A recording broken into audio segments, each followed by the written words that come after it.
इस धरती पे इंसानों को अस्तित्व में आए हुए न जाने कितने युग बीत गए, पर आज भी आत्मा उस रहस्य का नाम है जिसे बस कुछ ही लोग समझ पाए हैं। आखिर क्या होता है मरने के बाद, और यह जीवन हमें क्यों मिला है, और हमारा यहाँ उद्देश्य क्या है। आपको भी अपने मन में कभी न कभी ऐसे कई अनगिनत सवाल आए होंगे, और ऐसे कई सवाल प्राचीन भारत के एक महान राजा जनक के मन में भी आए थे। दोस्तों, राजा जनक को तो आप जानते ही होंगे, जो माता सीता के पिता थे। दोस्तों, राजा जनक एक बुद्धिमान और न्यायप्रिय शासक थे, लेकिन उन्हें लगा कि उनके जीवन में कुछ न कुछ कमी है, और उन्होंने महसूस किया कि उनके सारे धन और शक्ति के बावजूद भी वह अभी भी अधूरे थे।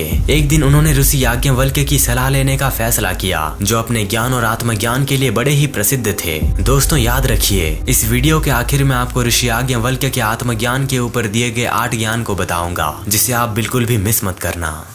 राजा जनक याज्ञवल्क्य ऋषि के पास पहुंचे और उनसे पूछा कि आत्मा क्या है और कोई मुक्ति कैसे प्राप्त कर सकता है।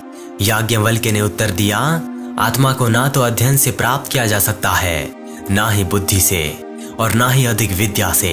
वह जो स्वयं के साथ एकजुट है, वह सभी चीजों को प्राप्त करता है और उसकी बुराई भी गायब हो जाती है। दोस्तों, राजा जनक अभी भी इस उत्तर से संतुष्ट नहीं थे।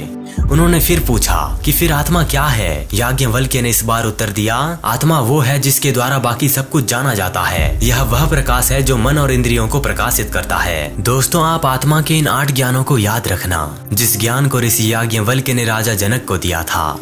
नंबर 1, आत्मा अध्ययन, बुद्धि या बहुत सीखने के माध्यम से कभी प्राप्त नहीं हो सकती। नंबर 2, आत्मा हर उस चीज का सार है जो आत्मज्ञान के माध्यम से जानी जाती है और महसूस की जा सकती है। नंबर 3, आत्मा वो प्रकाश है जो मन और इंद्रियों को प्रकाशित करता है और जिसे स्पष्टता और समझ प्रदान करता है। नंबर 4, आत्मा ही परम सत्य है और अनंत और सर्वव्यापी है। नंबर 5, आत्मा के ज्ञान की प्राप्ति अज्ञानता से मुक्ति और आंतरिक शांति की प्राप्ति की ओर ले जाता है। नंबर 6, आत्मा सभी अस्तित्व का स्रोत है और मानव अस्तित्व का अंतिम लक्ष्य है। नंबर 7, आत्मा भौतिक सीमाओं से सीमित नहीं है और भौतिक संसार की सीमाओं से भी परे है। नंबर 8, आत्मा समय और स्थान से भी परे है और सभी चीजों का शाश्वत सार है। दोस्तों, इतना जानने के बाद राजा जनक याज्ञवल्क्य के ज्ञान से बहुत प्रभावित हुए और उन्होंने महसूस किया कि उनकी पूर्ति की कुंजी स्वयं को साकार करने में निहित है। उन्होंने ऋषि याज्ञवल्क्य को धन्यवाद दिया और स्वयं के ज्ञान को प्राप्त करने के बाद अपना शेष जीवन शांति से व्यतीत किया। दोस्तों, यह कहानी स्वयं के ज्ञान की खोज के महत्व और आंतरिक शांति प्राप्त करने में ज्ञान और आत्म साक्षात्कार के महत्व को दर्शाती है। दोस्तों, यह दार्शनिक कहानी बृहदारण्यक उपनिषद में मिला।